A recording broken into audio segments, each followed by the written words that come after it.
Welcome to the Visual Storytelling Podcast. My name is Fred Ranger, and I'm so happy that you're joining us today for another inspirational conversation. Today I have a very special guest. His name is Dave Herring. I don't know if I'm pronouncing it right. And he's from the Bay Area. He's a photographer, videographer, fellow YouTuber, and he's got some very interesting thoughts on both photography and just the art of telling stories. So first off, Dave, welcome to the show. Hey, Fred, thanks for having me. It's been a couple years I've been following you online, and I've seen an evolution. I mean, I think one of your first videos was about the Leica Q2, and I literally just bought a Leica Q2 about the same time, and I was like, man, this guy has such a nice vibe. Then I started looking at your work, and I think you've got some of the cool shots, some of the pretty inspiring stuff on Instagram. I know you also have thoughts about it, but before we dive into the storytelling that you do day in and day out, can you walk us through a little bit more on how you became a photographer in the first place? Yeah, I mean, my background is mostly in the music side of things. Photography was something I did just for fun, and my family was military, kind of lived all over, and this is all before the internet, and so photography was a way to remember things. But then I started getting serious about it when I got serious about music because you need photos for getting a venue to book you, and you needed. And then, like, when I was in college and MySpace was a thing, like, my band, man, we needed good MySpace shots, and so I was the band guitarist and vocalist and photographer, so we did a lot of like self portraits and that kind of stuff. And that's really what got me serious about photography. Man, it's such a fun. I mean, we were briefly chatting about music before we hit record, and I think you and I have a pretty similar story. I mean, I was in a punk ska reggae band back then, and it was kind of the same time frame. We had a MySpace. I started photography for the same exact reason. So I think we're gonna have a lot in common in this conversation. That's awesome. Yeah, my band was like hip hop reggae. Oh well, there you go. So maybe we throw in some of those old links in there so people can listen to it. Cool stuff. So we talked about the fact that you are a photographer and a videographer. So my first question would be, like, did you become a videographer because video is everywhere and clients are asking for it, or did you have a passion for both when you started the art form? I should say 1000%. It was because it was needed to keep doing my business. Yeah. The pandemic, but when to the pandemic, I didn't do any video. I was commercial photography, product photography, and then the stuff I enjoyed doing. And then during the pandemic, everybody wanted video. And coming out of like 2021, that's when I bought my A7S III. I was like, I know the way this feels. I know this camera body. I didn't know anything about video, so it took me a little while to just learn it. But it was totally out of necessity. But now I love it. But it was birthed out of necessity. And was that kind of the same kind of train of thought when you said, you know what, let me do video and let's put it on YouTube. This is what all the cool kids are doing right now. Yeah.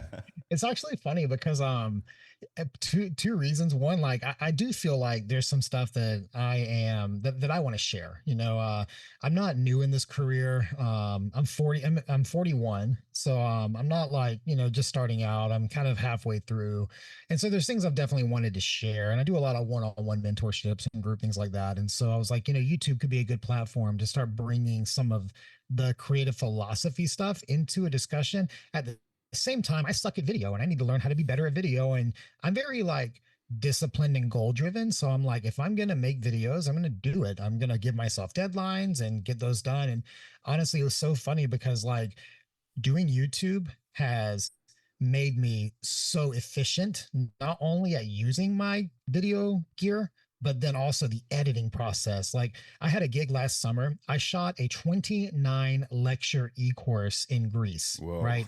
It was an intense job over 10 days. And I came back with so many hours of footage. And they were supposed to give me a deadline for when to turn all this in. Well, the deadline kept getting pushed. And when it gets pushed, you just kind of like, okay, I'll visit this when they need it. Well, now that like I've done it, I did it like 8 months after I shot it, and I edited it in probably a fraction of the time I would have edited it 8 months ago. And that's because of YouTube. So YouTube's been like a win-win for me in so many ways. Yeah, and again, I want to commend your style on YouTube because it's easy to fall into the trap of reviewing gear. I say that, and I just released a video about gear. But anyways, that I Hey man, digress. I do it too. but and again, I think there's a lot of similarities between what we do. But ultimately, I'm really interested in your points of views about photography, the art form, and this is where I Mhm, think I connect with you the most. Whether it's on Threads, I think we're pretty active on that platform, mhm. and you go for it, and you do share the no BS approach to photography, to visual storytelling. But uh, I would ask a very vague question, but like, what's your point of view about photography today? I mean, you mentioned you're not new at this; you've been at it for a while. But 2024 and beyond, being a photographer, what does it mean for you? Yeah, that's a really great question and vague enough that I could contextualize it like 100 ways, even personally. I think that to answer that, it would be first understanding like what the goal of a photographer is. Um, there are plenty of people that shoot because they love it, and their goal is to appreciate what they can make and like enjoy that and enjoy that final thing that they make. And then I've got a really good friend of mine, and she's in a lot of my images. She's like my wife and I's best friend. She's a great photographer as well, and she will tell you photography for her gets her to go do the things. Like she'll go to a sunrise hike for photography, Mm, like the motivator. And so she loves the journey to get to the image. So it's different than the image itself. And then there's other people that photography is literally like a means to an end. I knew a couple that did wedding photography on the East Coast for many years, and both of them never touched their camera outside of weddings. They just saw a need in a market and they got into that market. And so the goal of a photographer would really like be the driving factor for answering like where is it and the art side of it. Now, I think a lot of people are hobbyist or artist and not like professional commercial photographers. And there's like, and that's not like a bad thing at all. In fact, it's a beautiful thing. Like you want more musicians than professional musicians. You want more songwriters and because like art is art. We make art because it is within us. It's like there's something in us that needs to get out. And so we make art for those reasons. The photographers that are making art, um, they're not just like making the images, they're also like making time capsules of their life, stories that they got to live and capture. And that I think is a really like big part of what makes photography beautiful. It's like you don't just go capture an image, you lived that image and you brought the memory, like the timestamp and frozen in time home with you. And I think that's a beautiful thing. And so I think that's where I think there's more of that on the horizon than people chasing like commercial deals, influencer, everyone wanting to do yeah. the influencer thing. Like, I really think the future of photography is people really appreciating the art form of it and wanting to like almost like memorialize their journey, their story. I really like what you're saying here, and I mean, one of the reasons why I started this very podcast, it was to talk about the fact that we're capturing visual stories that mean something to Mhm. us, and to be able to communicate through that language. That is the art form that you're referring to. And yes, you can be a very successful product photographer, a very successful travel photographer for that matter, but at the end of the day, if you don't feel anything doing that work, or if you don't connect with the work you're doing, this is where, I mean, it becomes a job only. To your point, you gave an example, Right. and there's nothing wrong with that either. I mean, some people go to work, they come back home, they forget about it, and they do the same thing over again the next morning. But where it becomes very powerful, and I like what you're saying there, is art is art. I don't care if you're composing a Yeah. song, if you are drawing something, or if you're playing a riff on the guitar, or taking a photo. It all leads up to making people feel something, to that Right. universal language. So I like that I feel aspect of like it. that social media has told everyone that art has to be monetized. Yeah, yeah. That your art doesn't mean anything if you're not monetizing it. So like a musician who writes great guitarist and writes their own songs and plays them at coffee shops. Well, many people would say, oh, and maybe they have 150 Instagram or maybe 150 Spotify listeners. Someone would look at that and say, oh, they're not successful.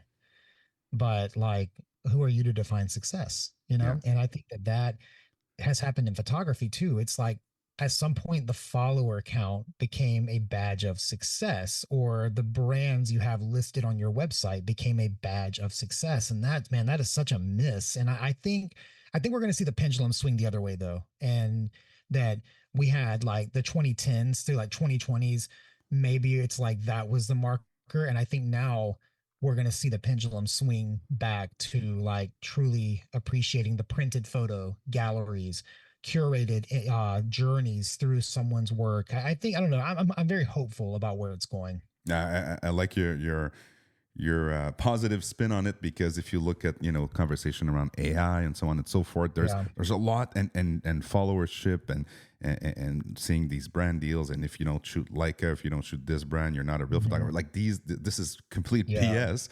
Right. But again, if there's a place for photography to be a mean to connect through stories or through visual connection, I think this is where it becomes very interesting. How do you feel about sharing your work? I mean, you are somebody who does share his work, and you have a beautiful Instagram feed. Your website is beautiful, and I know you have to show your work because you want to get some clients also to pay the bills and so on and so forth. But how do you Right.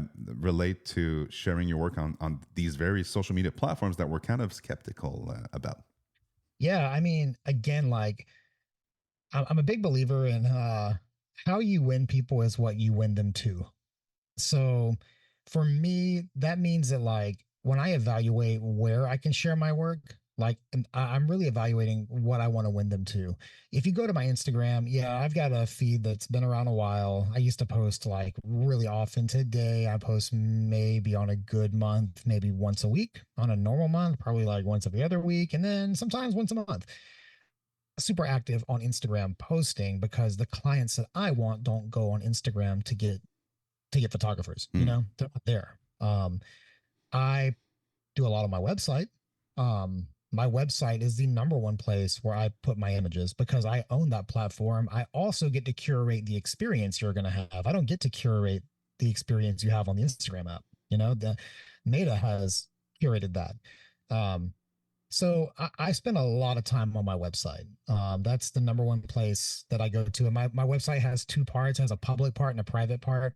The public part is what you would see if you went to my website. And the private part is it's a client link, potential client link. It's a pitch deck. It's like a different landing page that takes you to case studies with my work, that takes you to rates of my work, that take, you know what I mean? It kind of has all that laid out. Hmm. So I spent some time on that private part of my website so that potential clients, whenever I'm seeking clients or someone reaches out to me and they want to inquire about, a brand shoot or something like that, I have something to send them. So I would say like the website is like the number one place I'm at. I'm on Instagram, like I said, a little bit.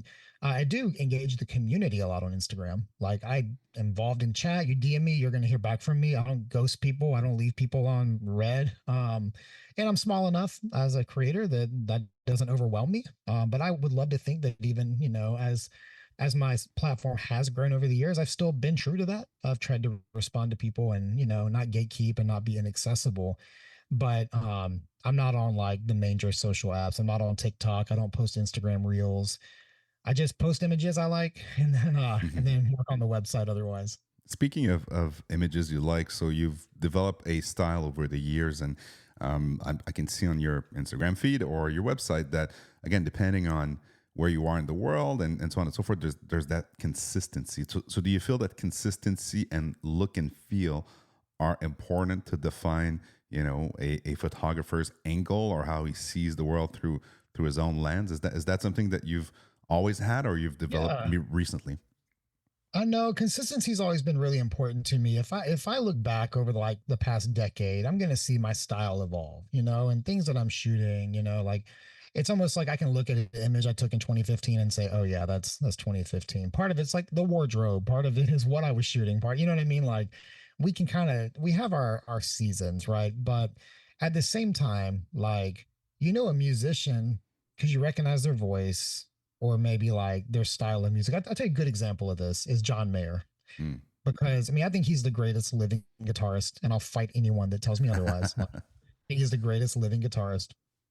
He has released his most recent album, Sob Rock, is like 80s and 90s inspired. He's also done like Continuum, which is probably one of the greatest records of my lifetime, just from a musicianship standpoint. He's also done like California country albums like Born and Raised and Wildfire. That or not Wildfire, Paradise Valley. Those styles, that's called California country, that style of music.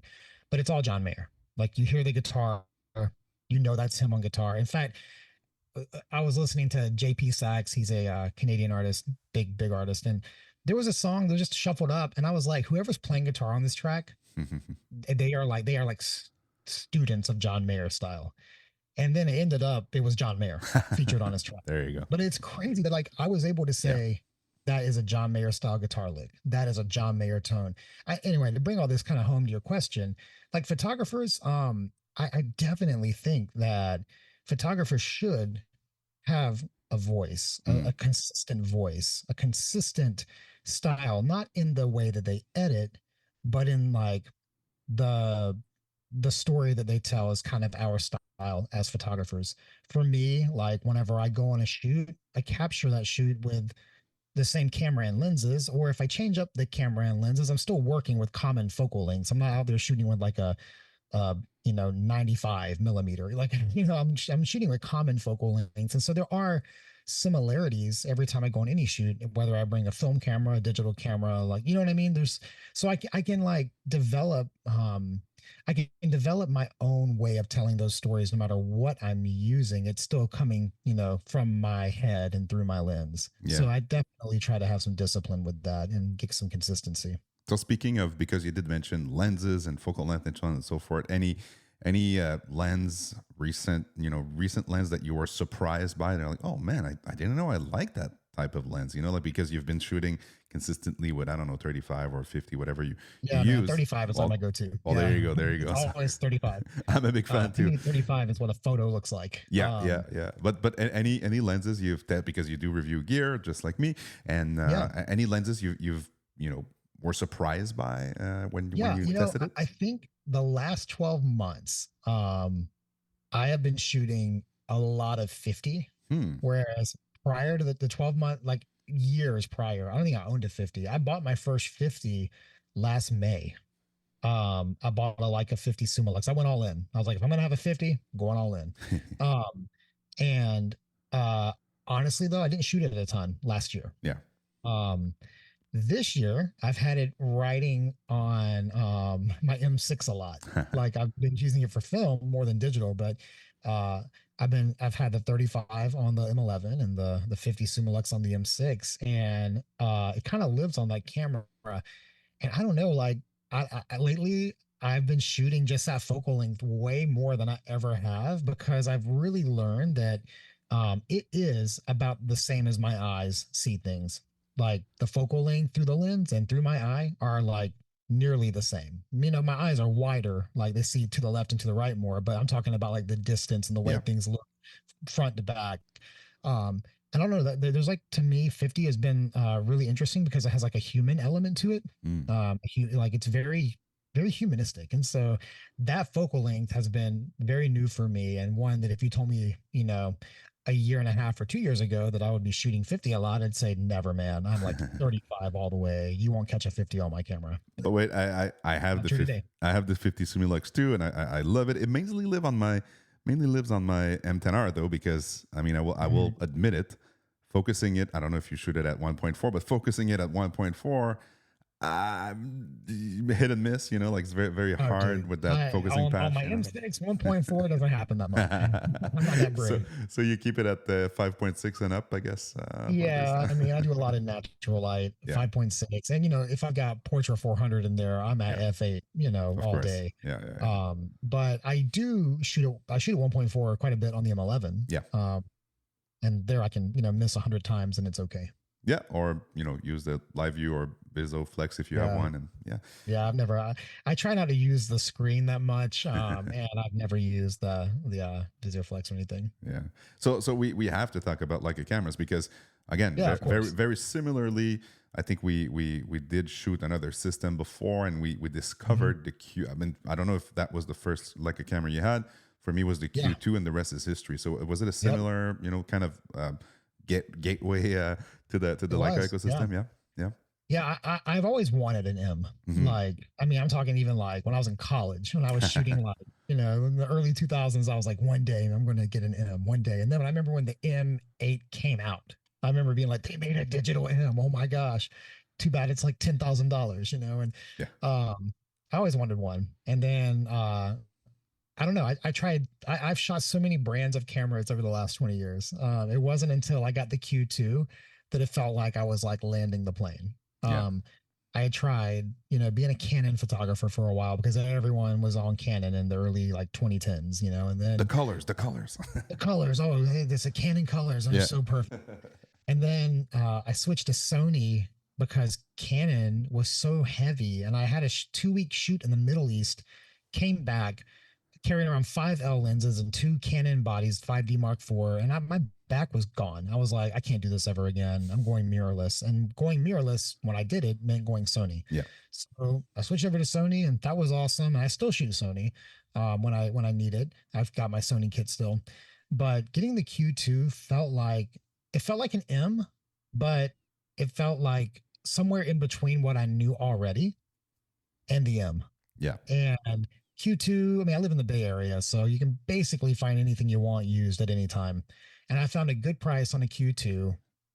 And yeah, the rest was history. I shot that Q2 for 3 months and then bought an M10. But how about that 28 though? Because I mean, yes, it's a I beautiful had lens. never, yeah, I had never had a 28. Well, there you I go. never go that wide. So were you And cropping? Were you using the crop in mode for no, I was 35? No? shooting a 28 and then I'd crop in Lightroom afterwards. And honestly, that was why I bought the M, was Yeah. I was like, I love the Q experience, but I can't do this 28 forever and be happy. I like going to big mountains, and big mountains look really small in 28, Yeah, yeah, yeah. and so it just it wasn't working out. But I switched over to the M, and yeah, no looking back.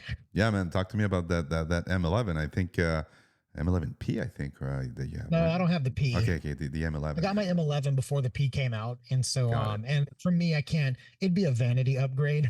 It would be it. for the script on top. you, That would be it. you don't think it's worth it for that chip, that AI No, authentication? not right now. Not for the work that I do. Yeah. Um, Yeah. So, Yeah, but talk to me about the M11, because a lot of people, including me, including myself, this is a personal question. I'm getting a mhm, one-on-one with you right now, David. So you can tell me if I should upgrade from my M10R. You had an M10R, I and did. I had an MTNR for a while. yes, and I did watch your video, and I'm like, Yeah. God damn it, he's got some good points in there. But like, what was it worth it? Can you reveal to the world if it was worth Yeah. it? Was it worth it? That's another like personal question for me. Absolutely, it was worth it. Yeah, What I miss about the M10R and the M10 prior was the old school experience. It was yeah, the base plate. You know what I mean? Just like it feels just like an M6. Like if you shoot the M6 and you shoot the M10R or the M10, the same body, every same experience. You feel like they're identical. One's just got a sensor and one's got film. The M11 is definitely a more modern camera. It mhm, feels, I mean, it's engineered differently. It feels more modern. It doesn't have that timeless feel to it, but the battery life on the M11 yes, is so far past my experience with the M10R. So like I mentioned I was in Greece for 10 days. Prior to that, I was in Rome for 5 weeks, and I was out shooting, a ton while house sitting. My mom's family is from Italy, and so we were house sitting my cousin's house for the summer in Rome. And I went out all the time with the M10R and 4 batteries, and still came home with a dead camera at the end of the yeah, day. yeah. Um, when I first got the M11, I went on a 2-day trip around Olympic National Park. Shot all day the first day. That was like my test this camera out trip. And I got to the cabin I was staying in, and the camera was at 55%. And I was like, That's what the, sold, sold. I was like, this is a game changer. And if it was lower, you could have, just plug a battery pack because it has USB-C now. Yeah, the Yeah. USB, and that's the other thing. Like traveling as much as especially I'm looking at my fall schedule, right? My fall schedule is the busiest I've ever been. It is insane. I'm traveling a ton this fall. And I'm thinking like I'm going to be in Europe in October, and I don't want to take more than a backpack. Mm. So I'm literally like, I want to bring my cameras, I want to bring my laptop, I got to bring some clothes. Can I do it in a backpack?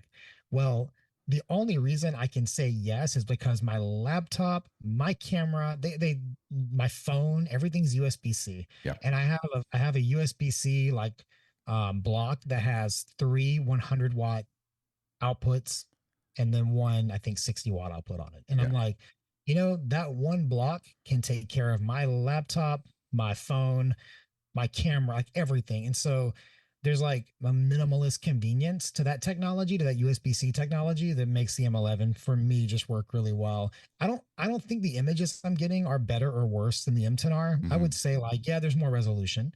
I do think the M11 colors aren't as good as Yep. the M10 line. Yep. It's very magenta. Like Hmm. the M11 files, like they come out of my camera and I'm like, wow, these are pink.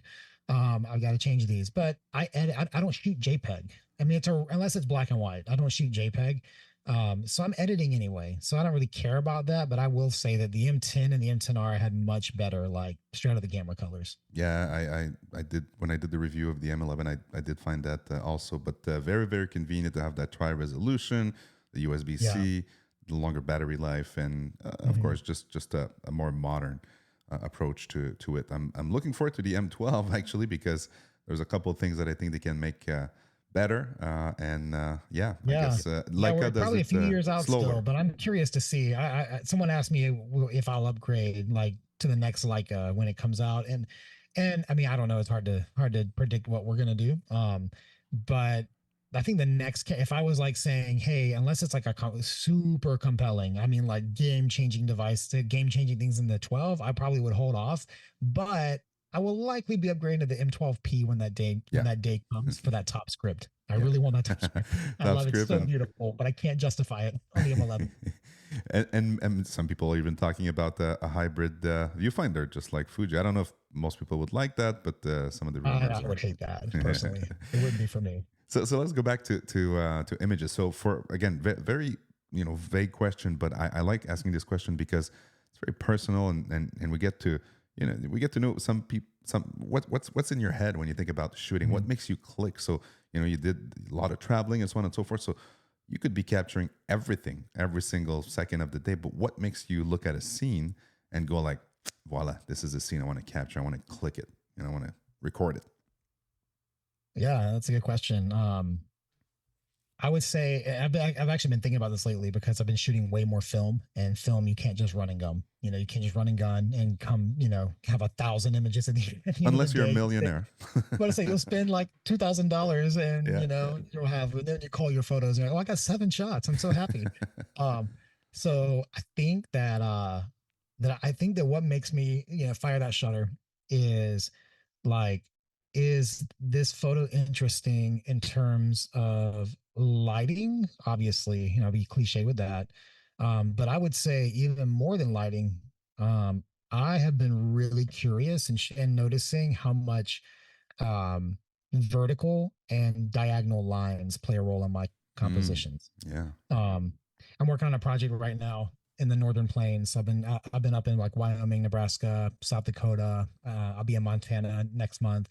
I've been working on a project in this part of the country, and I noticed how much vertical lines were playing a role in my shots.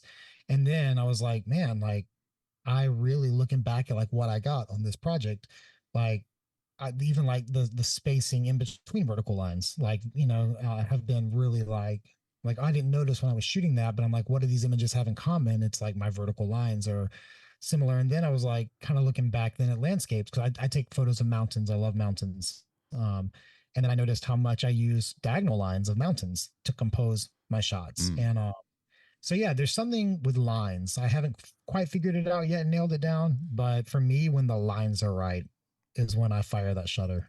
And whether the lighting is great or not, I don't care. But if the lines are cool, I'm taking that's that. that's what's so beautiful about photography, right, Dave? So you've been shooting for so long, and still to this day, you're discovering stuff about your style, what makes you click, and at the end of the Mhm. day, maybe it tells us something about ourselves. I don't know. Maybe I'm being too profound, but at the end of the day, it's such an art that keeps on giving to somebody who's willing to invest time, effort into the Yeah. craft. So that's a beautiful Earlier thing. when we were Yeah, earlier we were talking about like social media, and I was, just mentioning I think that the future there's going to be a, I am hopeful and feel a little more positive about it because I think the biggest sign of that is like people are printing books more than ever, Yep. photo books, and Mhm. printing their work more than I'm like, okay, that's a great trend. I've got quite a photo book collection.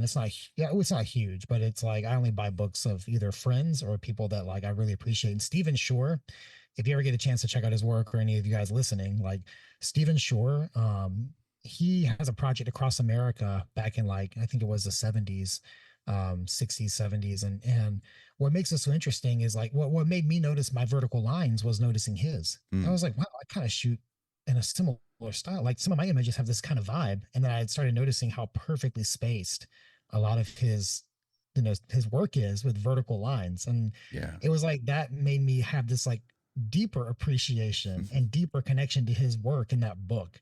And Is it the one with the parking lot on the top of the book? yeah, Yeah, yeah, yeah, yeah. I yep. have that one. Yeah, yeah. It's a I forget what beautiful it's book. called. Somewhere back Yeah, here I in have my it. library. I have it back there too. Yeah, we both are like looking behind us on our Yeah, bookshelves. Yeah, exactly. it's somewhere back there. But that book is incredible. That's one of my favorite photo books I have. I should Uncommon Places, maybe is that what the name Uncommon of it? places. Yeah, Yeah, precisely. yeah, Yeah, yeah. yeah. Or common places. Anyways. Or Common Place, yeah, something Yeah. like that. Stephen Shore photo parking lot on cover. You guys can find it. Exactly. I'll put the link down below. Speaking of inspiration, so you do mention a master of photography in Stephen Shore. I mean, I'm sure you're inspired by all the other masters, but any recent photographer that you're like, holy crap, this person is amazing, and she or he's doing something so different than that what we're used to seeing on the good old Insta. Yeah, that's a great question. There's like so many modern photographers out there that I look at their work and some of it just doesn't even like I'm like, how did they get that shot? I'll tell you who's a great this is a YouTuber, but he's a YouTuber because he's an amazing photographer, and that is Mike Chudley for street photography in the UK. Yes, yes. He's got those shots like I bought his photo zine from New York, and I'm like, how was he in that moment at that time to get that shot? That's like I don't shoot street, so therefore like I maybe someone that does shoot street would see these street photos of other artists and say, oh, that's cool, but I'm just sitting there like, oh my gosh, how in the world did he get this shot? And like I don't know. I feel like that's part of like the art of photography is like Yeah, learning to appreciate what you don't do. And that's so so true. magic. There's so much magic in what you don't do, and you can look at someone's work and not understand it. And so I think he's an incredible street photographer. I love looking at his work. Um, I actually have some photo books over here. Daniel, just pick this one up. Daniel Broski, or yeah, Daniel Broski. He's from San Francisco, right here in the Oh, Bay. cool. He just released a book called "Don't Worry Up Early." Don't worry, you're early. And I it's all like sunrise and sunset golden hour photos around San Francisco. Like this is my stomping ground. So, but he has work that I don't understand either. I'm like, man, I know that spot. How in the heck did he get that lighting or that? There's this guy walking through the spot. Like he probably sat there with a chair for 4 hours to get that shot. Like, so I don't know, like learning to just appreciate even your local artist, and Yeah. support those guys. I think that's an incredible thing to do. Yeah, man, it's the same when I look at the work of Matt D. Again, he's a YouTuber, but he's Yeah. Oh also a yeah. great photographer because I don't have access to this like very empty spaces and like all Yeah. rural type of photography. And every time I look at it, I'm like, wow, this is something that gets me out of my comfort zone. And to your point, when you're looking at those images, it just keeps you inspired because you're like, wow, how did he get it? And I think I Yeah. saw a recent video on YouTube from a photographer who said, at first when I looked at like images that was impressed by in my own town or something like that, I would like dismiss that and I would be like, okay, it's a cool shot, but like let me do my thing. But now he's more interested in trying to recreate the shot and like he's interested in the Yeah. technique and so on. So again, it's a question of perception. It's a question of what you want to do when you look or how you want to process the information when you look at other people's work. And I think we can find Yep. inspiration in not only your genre of photography that you do day in, day out, but all the genres. This is where, the real inspiration comes from. And even Yeah. For outside of sure. photography too, right? I'm sure when you watch a Mhm. movie or you look at a painting or listen to a good song, it can get the creative juice flowing. Actually, do you listen to music when you do photography? That's a question I had. No, I don't. I know a lot of people throw in their AirPods and Yeah. headphones when they're out shooting. I really try to be present in the moment. And so for me, and that does, I'm not saying that to like slight anyone. That is, being present is how you perceive the moment. So if you perceive the moment with a soundtrack, then heck yeah, like have the music. For me, it's like I want to hear and feel the wind, or the crowd, because I shoot in a lot of mountains, I'm in a lot of like a lot of, pretty majestic scenes, and Mm. I try to just like be there in that scene. So I don't typically shoot with music too much, but I have a soundtrack when I'm driving to the spot, or to get Good. to that. I definitely have music on all the time. Maybe you can drop that Spotify playlist on in the show notes. Yeah, yeah. Mhm. Quick question about the fact that you are a San Francisco-based photographer. So there's a lot of photographers, of course, everywhere in the states and in Canada for that matter. But how do you differentiate? How, because there's a lot of young photographers listening to this podcast, and they're like, I have a Mhm. camera, I think I have talent, I think I have an eye, but man, it's such a crowded space, and you're a professional, and you've had to make your way and create your own path. So, what advice would you tell a young photographer that's just getting started? Yeah, I mean, at the end of the day, only you can do you. You know, Mm, you're the only you that exists, and therefore you're the only person who's going to see things and capture things that you capture, and you're the only person that was in that moment when you fired that shutter. The other photographer who's a pro down the street wasn't in the moment, unless you're hanging out with them and shooting together, and that's cool yeah, too. yeah. But like, you know what I mean? Like, I think too many people get caught up with comparison, and comparison is a thief of joy. We don't want to be out there comparing ourselves to other people, and so, it's almost like see your competition as yourself. Where you are Mm, today, where I am today, is my competition tomorrow, yeah. and I want to get better. I want to grow, not just as an individual, but I want my business to grow. I've got a family to support, and I'd love to retire one day. So I've got a business to grow, and I've got a Yes. YouTube channel that I want to continue to give energy and time to, and I've got brands and you know what I mean. Like I have all these things happening. My competition is not the other photographer; it's my apathy, it's my skill set, Mm, um it's my mindset. You know what I mean? It's like that's your competition. So any young people that are listening to this, you're the only one that can do what you do, and see where you are today as your competition for your tomorrow. yeah. I like this positioning to your point. If I mean, I'm just thinking about like people like Matt Stewart, right? So great photographer, became a master, but if they stopped at the fact that Joel Meritz did some street photography too Mhm. and was great at it in New York and all these great places, he would have never started. So I think That's getting right. started and not necessarily comparing yourself. I know it's hard because I mean, Dave and I know when we've been around and we've been on Instagram, and people tend to look at the people that have the following or the likes and so on and so forth. I would say, to be honest, if you're a young photographer, forget Instagram. Just don't Yeah. look at it. Just shoot, shoot, shoot, and share with circles of people that are outside of social media, right? I don't know if you were ever part of a photo club or a group chat where you guys exchange photos and so on and so forth, but I think Oh, that's I'm in way several of those. well, there you go. Yeah. So can you talk a bit more about that? Because I think that's way more powerful, way more useful to build your own path than trying to get the likes of people you don't care and that don't care about your photography on social media. Yeah, absolutely. Instagram tells you validation comes through superficial means, and that's not where validation comes. Like, validation comes first off whenever like you're secure with what you made. Yeah. And validation comes when you surround yourself with people that'll tell you the truth. People on Instagram will tell you the truth. Hey, like great image, or this shot sucks. Like true or false, who knows? Who cares? That's all subjective. Like your friends, like you want them to tell you the truth. You want to have a relationship. So like the text that I'm in, the group text that I've got, um, we will tell each other the truth because we love one another and we trust each other. Like I know whenever someone says, "Hey, I love this series of photos you've created, but here's some things I think that I would have liked to see differently." That's words we use a lot. "Hey, I would have liked to see this differently." Then I hear that and I say, "Man, like how lucky am I that I've Mm, got people that care about me enough to tell me the truth." You yeah. know? Yeah. And I don't get emotional or defensive because I know they care about me. They're not saying that to hurt me. Like they want to see me at my best. And that's what real community looks like. Instagram, will not give you that unless you create that. And you can make great friends through Instagram Yeah. and build that same type of community. But I would say like don't look for validation in places that aren't meant to be validating. Social media numbers are not a source of validation. Yeah. Trust and community is where you'll find, or community that has trust is where you'll find real validation.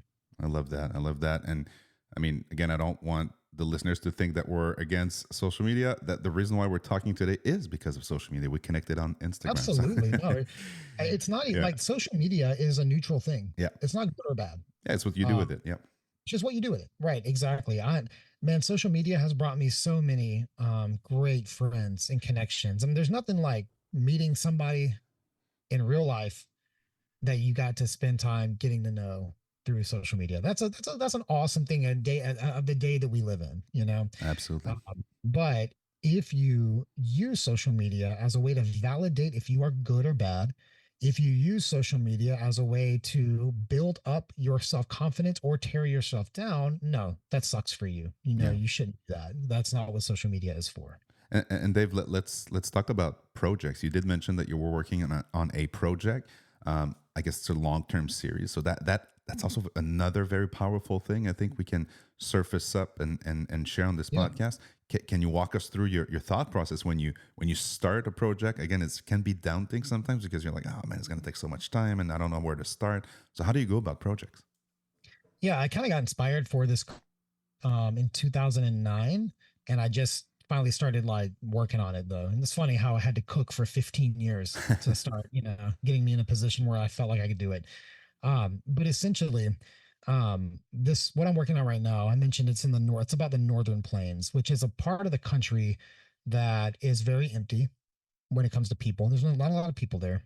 Um, it historically was transitional. People passed through there to go somewhere else, like the Oregon Trail came through the northern plains, but people didn't stop and live in eastern Iowa. They continued on to Oregon. It was just it was just a transition, and it was the last part of America to be settled. So in our country, it's obviously old, but it's new. Yeah. The history in the Northern Plains only goes back to the early 1900s, typically, because there was too much conflict with the indigenous people, and so people couldn't live there. There were constantly wars or warring tribes against settlers, and it's just the history there is really interesting. And anyway, because it was the last place that was settled, and because it was transient, and because today there aren't a lot of people that have stayed there, um, you have a lot of towns and people groups that have just left. Hmm. Uh, what I've been doing is photographing the end of life of these towns before they are returned to nature. That's Because fascinating. in a few years, maybe or a few decades, many of these places that I've taken photos of won't exist anymore. They are being handed back to nature in many ways, and not just little houses, but cities. Um, one of the towns in Wyoming, I visited it in 2009 because I was fascinated with this topic then. I went on and did a road trip and visited a lot of these places, and one of these towns had a population of 3, and that's what it said on the Wow. sign. It said entering, and it had the town, and it had population 3. I met the mayor that day. He was cutting the grass in front of the general store. He told me it was himself and his brother and the woman that owns the bar. Wow. That town had a bar. 3 people. Uh, I just did an entire day a couple of months, or I think it was back in June. I did a whole day with the one survivor of that town right now. 15 years later, it's one, population one. The guy I had met passed away. Hmm. The woman that owned the bar, she's in a nursing home in a different part of the state. And he's the last one there, living by himself. I interviewed him, talked to him about life there, growing up there. He grew up there. Life today. I taught him about the pandemic, which he didn't even realize was a big problem because it didn't affect him. Yeah. You know what I mean? Like it's just so interesting. And I photographed his town. He gave me full access to the town, the Hmm. school, the town center, the bar, the general store, the post office, the prison, or the jail from 1910 that's still there. Wow. The the playground behind us, the elementary school that hasn't been played on since the late 60s. Like I've been photographing these places. for a book that I'm working on about the Northern Plains. And I'll just add this other one little other piece. Because there's no people in these areas really, there's no vandalism. Hmm. So I Everything is photographed a intact. school. Yeah. I photographed a school that had its last class in 1942. It's now on somebody's ranch. She gave me access to the school. It's an old schoolhouse, schoolyard or schoolhouse, one room. Um, Curtains are still on the wall. Hmm. Tables are still in the room. Um, in 1942, the last teachers went off to war, World War II, and Wow. the school never reopened. And it just sits there today with the same things. The blackboard is still on the wall. I mean, it's incredible to walk into a place like that. There's not a one bit of vandalism or graffiti there, but it is returning to nature. You Yep. know, it is returning. Like nature will eventually take everything back. Um, it might. She told me it might not even survive, but a couple more winters. Wow. I photographed a barn that fell over last year. It's in the background. She told me it stood there for 100 years, and last year it finally fell over. Um, just fascinating places, and so things like that. That's my current project. Well, okay, I think you'll have a lot of people interested in discovering that fascinating story. And again, photography is such a powerful medium because not only are you capturing a fraction of a second that will never come back in time, but you're capturing literally cities and way of life that will never be there again. So that's Right. again very very powerful way to capture it. And I guess video does justice to stuff that's happening now, and then you can look at archives and so Mhm. on and so forth. But a photo, you can get lost in a photo like that. You Yeah. can imagine how people were living and the stories that you've told. So man, I'm looking forward to that book. You can count me on your first clients to buy it Yeah. because I'm real I, excited about it. I don't know when it's going to happen, but I will say I am on the home stretch of capturing the images. I've got one nice, more shoot, I think, one or two more, and then I'm gonna land the plane on it. beautiful, beautiful. So Dave, it's we're nearing the end of the podcast, but before we go, I wanna ask you first off, like what's next? I mean, this project is right there. I know you talked about Mhm. traveling, but like, where do you see yourself? Going moving forward as the accomplished photographer you already are, but what's next for you? Yeah. Well, like through the fall, I've got definitely got a lot of plans for travel. I'm going to the UK in October to spend some time with some of the UK guys, Uh-huh. hanging out with Mike and Goffy and some other YouTubers. We're all getting together in the UK. It's gonna be a lot of fun. And I've never been to the UK. If I've been all over Europe, I've never gone to the UK. It's just like I've always skipped it. Just go up, fly into Heathrow and leave. I'm really excited about that trip in October. But as far as photography projects, really right now it's this book I'm working on and trying to wrap that before winter. Yep. Because everything changes there in winter, and I want to be done before all that happens. Yeah, and then just still working on YouTube. I gave myself a goal of 2 videos a week for 2024. I've missed 2 videos the whole year. Once because of an accident with a computer, and the other because I was sick. But otherwise, I'm still with it, staying on it, and just staying disciplined with it. So YouTube and this photography project, and of course some traveling. Nice, nice. So we'll be following that. Of course, you've got the YouTube channel that I will link down below. I guess your website is the best place to discover all the rest, everything Yeah, that's from not the on website Insta. you can link to it all. Yeah, my website is like the easiest website in the world. It's dave.online. Well, there you That's go. it. I love it. So easy. You were there first, Dave.online. I couldn't believe it. I couldn't believe it was available when I'm on it. Love it. It's like, yeah, but sometimes you do like .com and .org, and it's like, oh, okay, it's available. Let's buy it. Cool, Dave. Thank you so much. Thank you so much for your generosity. I mean, we've shared so much insights about photography, about your world, about how you see, even personal views on where it's all going. And I thought it was a very inspirational little conversation. I've been Fred Ranger. I hope you guys have been enjoying this conversation. And Dave, maybe one last word to inspire all of our listeners. Maybe one Yeah, last. just don't settle for anything other than the vision that you have. Do the work and don't settle. Man, you've got the words to end this podcast. Thank you so much, Dave. And if you want to review this podcast, please go on Apple Music and Spotify, and give this podcast a 5-star review. Also share it with your friends, because I'm sure there is a photographer out there or just somebody who's interested in visual storytelling that might be interested in hearing this conversation. Again, I've been Fred Ranger. Please be happy, enjoy life, and enjoy your creativity.